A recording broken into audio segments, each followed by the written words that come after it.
Почему скрипят тормоза? Этот вопрос волнует многих автомобилистов. Сегодня мы поговорим именно об этом.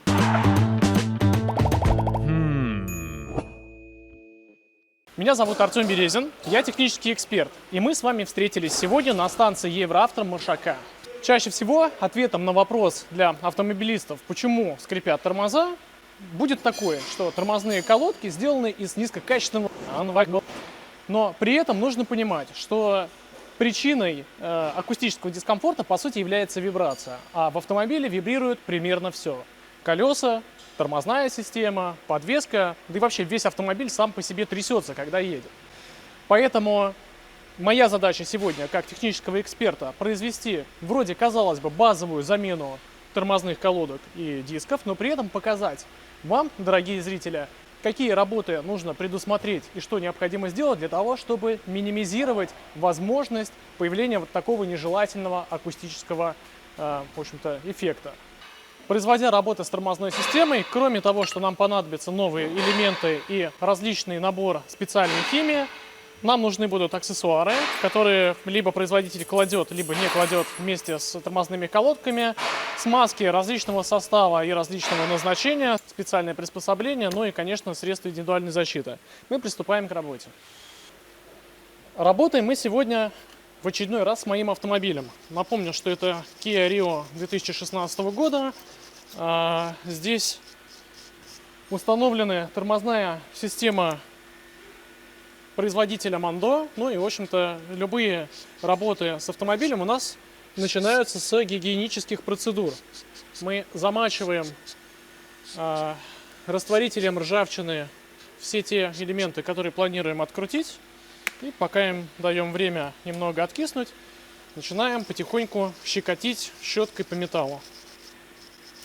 Тормозная система Mondo здесь исполнена в виде однопоршневого суппорта с скобой плавающего типа.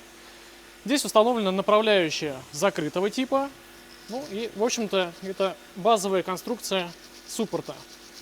И выполняя работы по щекочению крепежа, обратите внимание, я закрываю пальцами резиновые пыльники для того, чтобы их не повредить. Но это нужно, честно говоря, делать только в том случае, если пыльники вы не планируете менять. Но если у вас этот комплект новый, тогда можно смело проводить эти операции как есть. Откручиваем направляющие суппорта, точнее страгиваем их. Обратите внимание, у меня они прям очень хорошо идут.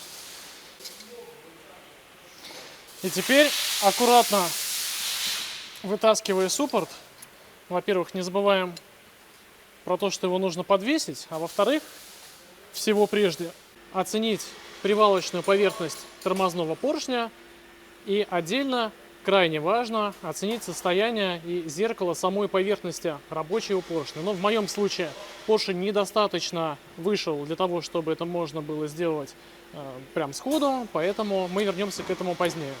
Следующий элемент, который мы проверяем, это направляющие пальцы. Нам необходимо проверить их подвижность. Я начинаю с верхнего, но в моем случае все окей. Дальше я оцениваю состояние пыльника и отдельно его еще посмотрю на момент того, когда буду, в общем-то, зачищать скобу. Высунул специально направляющий палец, посмотреть, что со смазкой, в каком она состоянии. Ну, видно, что она есть, ее не в избытке, при этом она не стала слишком густой, но в любом случае, обслуживая этот механизм, я ее заменю на новую. И переходя к нижнему пальцу направляющему, здесь мы вот как раз-таки, друзья, видим контент. Видите, у меня силы даже не хватает пальцами стронуть направляющую, хотя вот ключом все хорошо разошлось, но при этом выйти она не может. Ну хорошо, мы этим займемся на чем мы? На тисках мы этим займемся. А пока еще разочек почистим крепеж кронштейна, скобы и приступим к демонтажу. Следующий элемент, который необходимо оценить, это, в общем-то, сами тормозные колодки. Оцениваем их перемещение внутри скобы. Не должно быть никаких подкусываний. Внутренняя колодка, наружная колодка. Далее мы их демонтируем. и оцениваем равномерность износа. Здесь я хочу отметить, что износ на колодках должен быть плюс-минус одинаковый. Поэтому, если вдруг вы видите очевидно неравномерный износ, то прежде всего необходимо устранить причину этого износа неравномерного. Дальше оцениваем уровень самого износа фрикционного материала. Но обратите внимание, мои колодки еще походят. Здесь износ, не знаю, но максимум процентов 20. И у вас может возникнуть вопрос: зачем я их меняю? А я вам отвечу на него, что мой автомобиль – это не просто машина, а настоящая лаборатория на колесах. Мы достаточно часто встречаемся с вами в стенах той или иной станции Евроавто и устраиваем различные ресурсные тесты. Мы здесь занимались передней и задней подвеской, меняли масло в коробке передач автоматическим методом вытеснения, а 2 года назад, и в моем случае это 20 тысяч километров пробега назад, мы мощно измывались над тормозной системой, сверлили, точили, в общем, что только не делали. У меня на испытаниях были на ресурсном тесте как раз вот эти колодки. Прошло 2 года, я считаю, что ресурсный тест окончен, пора перейти к другому производителю. А мы возвращаемся к тормозам. Откручиваем скобу суппорта.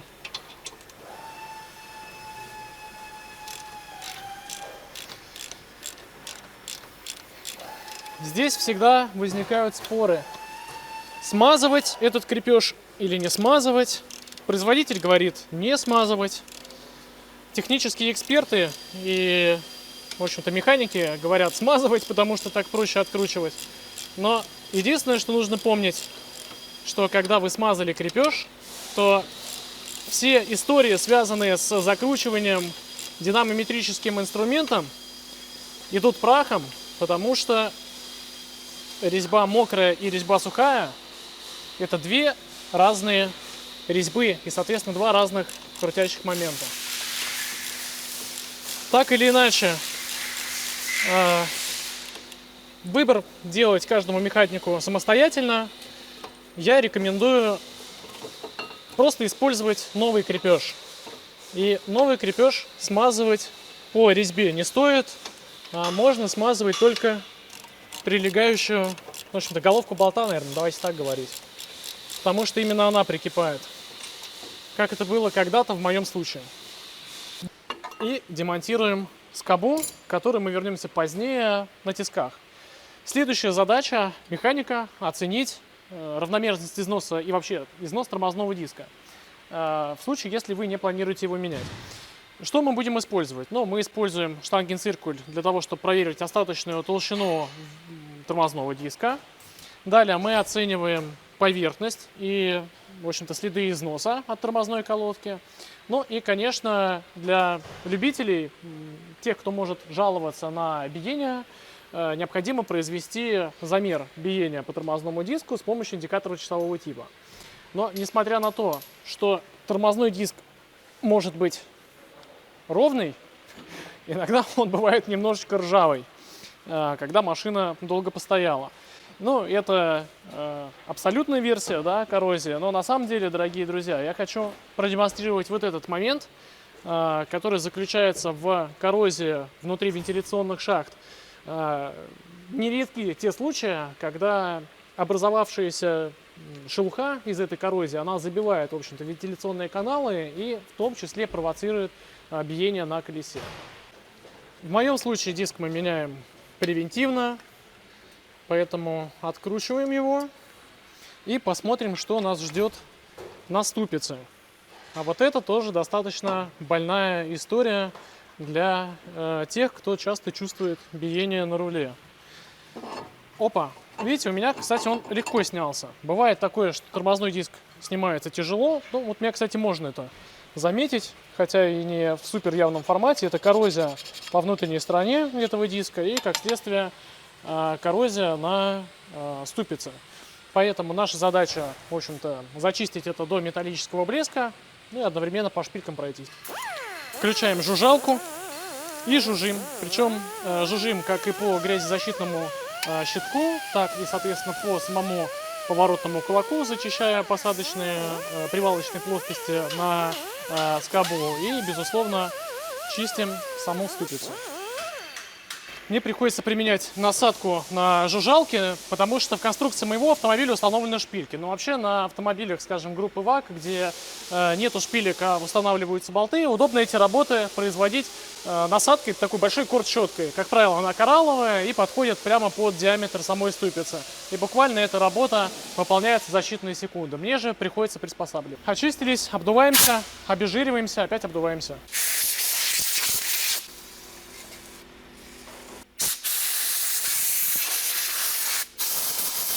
Следующая очистка диска, внутренняя часть, наружная часть. И, в общем-то, пока он сохнет, вот смотрите, сколько грязи с него. Это, точнее, не грязь, это транспортировочное масло, чтобы диски не ржавели в коробке. Значит, что я использую на ступице? Если бы была новая ступица и новый диск, я бы нифига бы не смазывал, не сбрызгивал. Но поскольку я зачистил от небольших следов коррозии старую ступицу, я создам с помощью алюминиевой смазки небольшой такой алюминиевый туман. Беру керамическую пасту на кисточку, намазываю прям совсем немного. И вот здесь по окружности прохожусь. Конечно, сюда попала алюминиевая вот эта паста, смазка. Но моя практика, по крайней мере, обслуживания своего автомобиля и части машин моих друзей говорит про то, что потом диск намного проще стронуть, когда здесь есть небольшой вот этот технический слой керамической пасты. И вот только теперь можно диск на место винтами закрутить. А вот эти винтики, друзья, как говорится, мало да удал. На канале Евроавто есть видео, которое говорит, зачем они нужны и в чем их соль состоит. Все, здесь сохнет, мы переходим к скобе. Возвращаясь к скобе, еще раз демонстрирую то, что одна направляшка у нас прекраснейшим образом ходит. Смазка внутри была, но будет новая. Оцениваем пыльник на моменты повреждений. Все окей. Пыльник хороший внутри. Просто-напросто мы поменяем смазку, почистим. А вот эта история, она вращается, но выходить не хочет. Чтобы не порвать пыльник, мы его аккуратно отсюда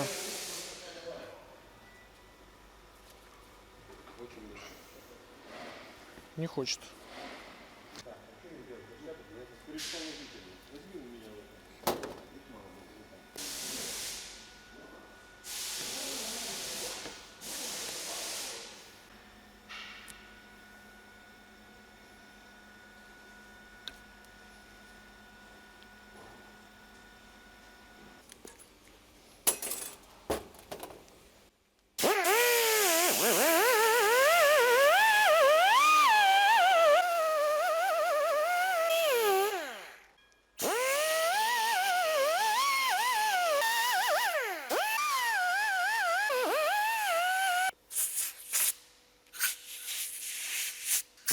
Зачистили и все, в общем-то, обезжирили. Иногда бывает такое, то, что корд-щетка коррозию зализывает, и поэтому необходимо применить вот такой вот надфилечек, чуть-чуть, соответственно, разработать вот эти вот посадочные места. Но в моем случае все окей. Единственное нарекание это на пыльники. Я их поменяю все же на новые, потому что они в моем случае потеряли эластичность, стали такие более жесткие. Соответственно, у меня 2 пыльничка новых предусмотрено. Заправляем смазку на направляющие пальцев и собираем в обратной последовательности.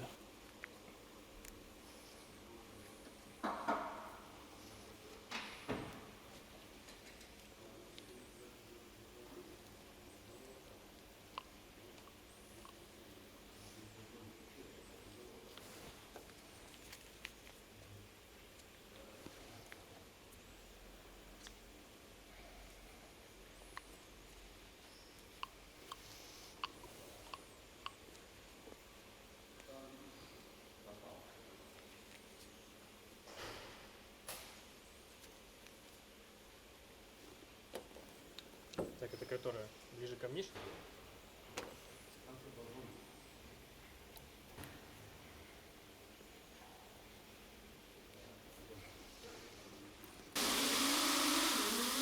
Все по этой? Опять проблема.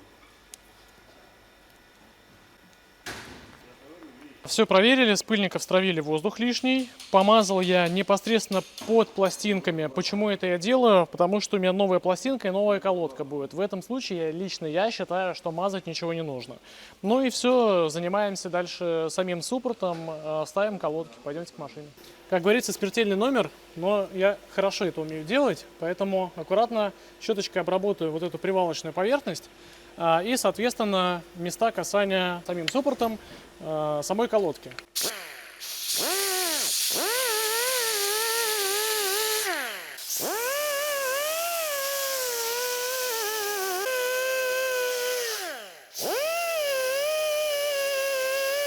Подготовленную и очищенную скобу я устанавливаю на не менее подготовленное и очищенное место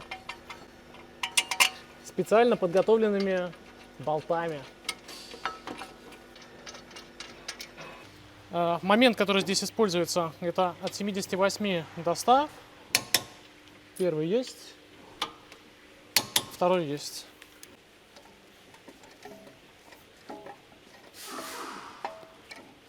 Ну и вы знаете, дорогие друзья, поделюсь с вами своим наблюдением. За последние несколько лет я перестал наносить избыточное количество смазки вот сюда, на прилегающей поверхности, и стал ограничиваться только тем, чтобы немного закрыть эту поверхность, в общем-то, и защитить ее от коррозии. У нее не должно быть, на мой взгляд, вот много смазки, что здесь, что вот с этой стороны. И, строго говоря, под суппорт я заглянул, под поршень, точнее, тормозного суппорта я заглянул, и у меня там все хорошо. Но вот такой истории быть не должно. Обращайте внимание, чтобы коррозии не было. Обязательно заглядывайте под резиновое уплотнение. Все, дело осталось за малым. Накидываем вот такую противоскрипную пластинку. Еще раз защищаем колодку от моих грязных пальцев. Монтируем ее на свое рабочее положение, рабочее место. То же самое производим со второй колодкой.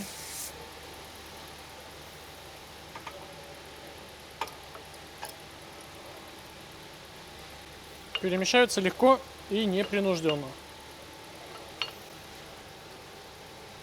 Так, и что у нас? Дело остается за малым.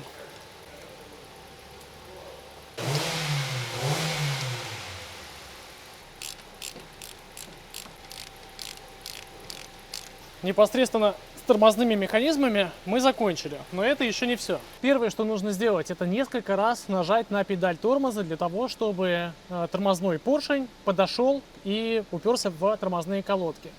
И второй, не менее важный момент, для того, чтобы исключить возможные вибрации и вообще сделать так, чтобы комфортно было ездить на автомобиле. Не забывайте прикатывать хотя бы километров 150-200 в щадящем режиме, особо сильно не газовать и динамично не тормозить. На этом спасибо за просмотр. Вы знаете, какие пальцы нужно поставить и какие кнопки нажать. С вами был Артем Березин. До встречи в следующих выпусках. Пока.